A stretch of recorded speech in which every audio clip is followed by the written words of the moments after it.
बातमीपत्रामध्ये आता पाहणार आहोत सुपरफास्ट 100 बातम्या सुरुवात करूयात। महाराष्ट्रात मान्सूनने समाधानकारक प्रगती केलेली आहे। 7 जुलैपर्यंतच्या आकडेवारीनुसार राज्यात सरासरीच्या 99% पाऊस आतापर्यंत झालाय। त्यात कोकण, नाशिक, पुणे, अमरावती या 4 विभागांमध्ये सरासरीपेक्षा अधिक पाऊस झालाय। तर छत्रपती संभाजीनगर आणि नागपूर या 2 विभागात अजूनही दमदार पावसाची प्रतीक्षा आहे। कासासाई धरणातील पाणलोट क्षेत्रामध्ये मुसळधार पाऊस सुरू आहे आणि त्यामुळे धरणातील पाणीसाठा हा 87% पोहोचलाय। त्यामुळे मावळ आणि मुळशी या तालुक्यातील काही गावातील शेतकऱ्यांच्या सिंचनाचा प्रश्न मिटलाय। अहिल्यानगर जिल्ह्यातील रंधा धबधब्यात तरुण वाहून जात असतानाची बातमी न्यूज 18 लोकमतने दाखवल्यानंतर प्रशासनाने तातडीने दखल घेतली। विभागीय पोलीस अधिकाऱ्यांसह प्रशासनाने रंधा धबधब्याची पाहणी करत बॅरिगेटिंग केले। त्याचबरोबर पोलीस बंदोबस्त तैनात करण्यात आला। नाशिकमध्ये गेल्या 2 दिवसांपासून पावसाची संततधार सुरू आहे। त्यात त्र्यंबकेश्वर परिसरासह घोटी आणि इगतपुरी येथे सरासरीपेक्षा अधिक पाऊस झाल्याने धरणांमधून विसर्ग सुरू करण्यात आलाय। त्यामुळे नाशिकमधील भाम, भावली, आळंदी, वालदेवी, भोजापूर, केळझर धरण हे 100% भरले। तर गंगापूर धरणात 59.48% पाणीसाठा आहे। मराठवाड्याला अद्यापही पावसाची प्रतीक्षा आहे। जून महिन्यात वार्षिक सरासरी 160 मिलीमीटर पाऊस होणे अपेक्षित असताना 80 मिलीमीटर म्हणजे 50%च पाऊस झालाय। मराठवाड्यात सर्वच जिल्ह्यात साधारण 85% पेरण्या झाल्यात। काही दिवसात मोठा पाऊस न झाल्यास शेतकऱ्यांवर दुबार पेरणीचे संकट ओढावणार आहे। हिंगोलीच्या कानेरगाव नाका सौना गावाच्या परिसरात जोरदार पाऊस झाला। या पावसामुळे सौना गावातील जिल्हा परिषद शाळेच्या आवारात मोठ्या प्रमाणात पाणी साचलं। काही वर्गखोल्यांच्या दरवाजापर्यंत पाणी साचल्याने खबरदारी म्हणून शाळा सुटण्याच्या नियोजित वेळेपूर्वीच शाळेला सुट्टी देण्यात आली। अमरावती इथे पुढील 24 तासात मुसळधार पाऊस येण्याची शक्यता आहे। या अनुषंगाने नागरिकांनी सतर्क राहावे असं आवाहन अमरावती महानगरपालिका आयुक्तांनी दिले। तर लोकांना मदतीसाठी एक हेल्पलाईन नंबर देखील जारी करण्यात आला आहे। उजनी धरण क्षेत्रामध्ये मेमध्ये झालेल्या मुसळधार पावसामुळे 20 जूनपासून उजनी धरणातून पाणी सोडण्यात आलं होतं। यामध्ये 20 जून ते 3 जुलै या कालावधीमध्ये उजनी धरणाच्या दरवाजातील विसर्गाबरोबरच विद्युत प्रकल्पासाठी देखील 1600 क्युसेकने विसर्ग सोडला जात होता। या कालावधीमध्ये तब्बल 3.783 दशलक्ष युनिट म्हणजेच 37,83,000 युनिट वीज तयार झाली आहे।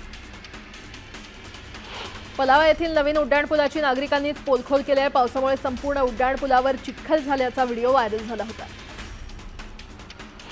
राज्याच्या अनेक भागात आजही मुसळधार पावसाचा इशारा देण्यात आलाय। विदर्भातील 8 जिल्ह्यांना मुसळधार पावसाचा अलर्ट देण्यात आलाय। विदर्भातील अमरावती, वाशिम, यवतमाळ, नागपूर, भंडारा, गोंदिया, चंद्रपूर आणि गडचिरोली जिल्ह्यामध्ये मुसळधार पावसाची शक्यता वर्तवण्यात आली आहे। तसंच रत्नागिरी आणि साताऱ्याच्या घाटमाथ्यावर जोरदार पावसाची शक्यता असल्याने ऑरेंज अलर्ट देण्यात आलाय। मुंबईला पाणीपुरवठा करणाऱ्या धरण क्षेत्रामध्ये सध्या धुवाधार पावसाने हजेरी लावली आहे। तब्बल 9,82,413 दशलक्ष लिटर पाणी जमा झालंय। तर 7ही तलावात 67.88% जलसाठा जमा झालाय आणि त्यामुळे आता मुंबईकरांची पाण्याची चिंता मिटली आहे।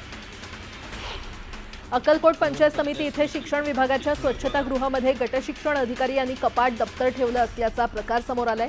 महिला कर्मचाऱ्यांनी स्वच्छतागृहासाठी जायचं कुठे अशी मोठी समस्या निर्माण झाली आहे। रायगड जिल्ह्यातील अलिबाग तालुक्यात कोर्लई समुद्रात सोमवारी सकाळी संशयित बोट आढळली होती। दरम्यान तपासाअंती ही बोट पाकिस्तानी नसून मासेमारी जाळीचा बोया असल्याचं निष्पन्न झालंय। चिपळूण मार्गावरील पाटण शहरातून जाणारा रस्ता खड्डेमुक्त करा यासाठी सामाजिक कार्यकर्ते नितीन पिसाळ यांच्याकडून आंदोलन करण्यात आलं। यावेळी राष्ट्रीय महामार्ग प्राधिकरणाने 8 दिवसात खड्डे भरणार असल्याचं लेखी पत्र दिल्यानंतर आंदोलन स्थगित करण्यात आलं। एसटी महामंडळाने कर्मचाऱ्यांच्या बदल्या ऑनलाईन पद्धतीने करण्यास सुरुवात केली आहे। परिवहन मंत्री प्रताप सरनाईक यांनी 1 जून रोजी एसटीच्या वर्धापन दिनानिमित्त ॲपचं उद्घाटन केलं होतं। राज्यातील 5,000पेक्षा अधिक बदल्या रखडल्याचं कर्मचाऱ्यांचं म्हणणं आहे। जळगावच्या धरणगाव शहरात पोलीस स्टेशनच्या वतीनं नुकतीच दामिनी पथकाची स्थापना करण्यात आली। शहरातील शाळा, महाविद्यालय तसंच सार्वजनिक ठिकाणी विद्यार्थिनींमध्ये गुड टच आणि बॅड टच विषयी जागृती करण्यात येते। हे दामिनी पथक बस स्थानक आणि गजबजलेल्या परिसरात गस्त घालत असून टवाळखोरांच्या हालचालींवर लक्ष ठेवलं जातं। नाशिकमध्ये पावसामुळे कृषी उत्पन्न बाजार समितीमध्ये पालेभाज्या आणि फळभाज्यांची आवक घटली आहे। याचा मोठा परिणाम किरकोळ बाजारावर झालाय। रविवारी आषाढी एकादशीला मागणी कमी असताना जवळपास 50% भाज्यांचे दर हे 100 रुपये पार झाले। अहिल्यानगर शहरातील सावेडी परिसरात इस्कॉन मंदिराच्या वतीनं भव्य जगन्नाथ रथयात्रेचं आयोजन करण्यात आलं। भगवान श्री जगन्नाथ, बलराम आणि सुभद्रा माई यांच्या प्रतिमांचं आकर्षक रथ सजवण्यात आलं। या धार्मिक मिरवणुकीमध्ये हजारो भाविकांनी उत्स्फूर्त सहभाग घेतला होता। ज्ञानगंगा अभयारण्याला लागून असलेल्या बुलढाणा शहरातील मिर्झानगर परिसरात गेल्या काही दिवसांपासून बिबट्याचा मुक्त संचार पाहायला मिळतोय। यामुळे नागरिकांमध्ये भीतीचं वातावरण पसरलेलं आहे। वन विभागानं बिबट्याचा बंदोबस्त करावा अशी मागणी होती। मुंबई महानगरामध्ये सार्वजनिक वाहनं म्हणजेच टॅक्सी, रिक्षा आणि खासगी प्रवासी वाहनं तसंच ॲप आधारित सार्वजनिक वाहनांच्या माध्यमातून प्रवास करणाऱ्या नागरिकांची संख्या मोठी आहे आणि त्यांना हा प्रवास करताना अनेक अडचणींचा सामना करावा लागत असल्यानं ही अडचण दूर करण्यासाठी मुंबईच्या प्रादेशिक परिवहन कार्यालयाकडून टोल फ्री क्रमांक सुरू करण्यात आलाय। टोल फ्री क्रमांकावर प्रवाशांना तक्रार करता येणार आहे। वर्सोवा अंधेरी घाटकोपर मेट्रो वन मार्गिकेवर लवकरच 6 डब्यांची मेट्रो गाडी धावण्याची चिन्ह आहेत। मेट्रो वन मार्गिकेचं संचालन करणाऱ्या Mumbai metro one private limited या कंपनीनं मेट्रो गाडीकरता अतिरिक्त डबे खरेदी करण्यासाठी NRCL ला प्रस्ताव सादर केलाय। पुणे जिल्ह्यातील 61 पूल लवकरच जमीनदोस्त केले जाणार आहेत। जिल्हाधिकाऱ्यांनी यासंदर्भातला आदेश जारी केलाय। कुंडमाळा पूल दुर्घटनेनंतर घेतलेल्या आढाव्यानंतर हा निर्णय घेण्यात आलाय।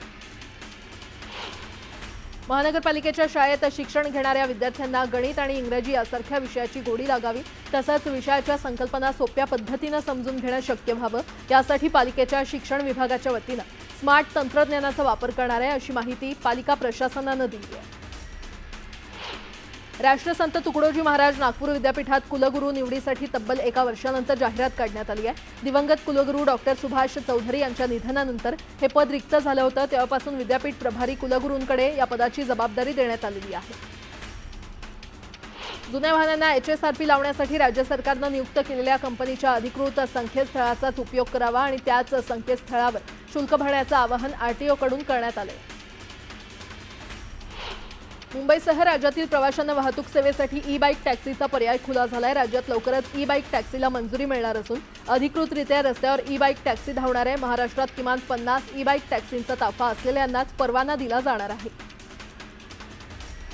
मध्य रेल्वेनं मुंबईतील शासकीय आणि खासगी अशा 800 पेक्षा जास्त कार्यालयांना कार्यालयीन वेळेमध्ये बदल करण्याबाबत पत्र पाठवलंय। सकाळ आणि संध्याकाळच्या गर्दीच्या वेळेत उपनगरीय लोकलमधील गर्दीची समस्या सोडवण्यासाठी कार्यालयीन वेळांमध्ये टप्प्याटप्प्यानं बदल करण्यासाठी राज्य सरकारनंही या विषयात हस्तक्षेप करावा अशी विनंती या पत्रात करण्यात आली आहे।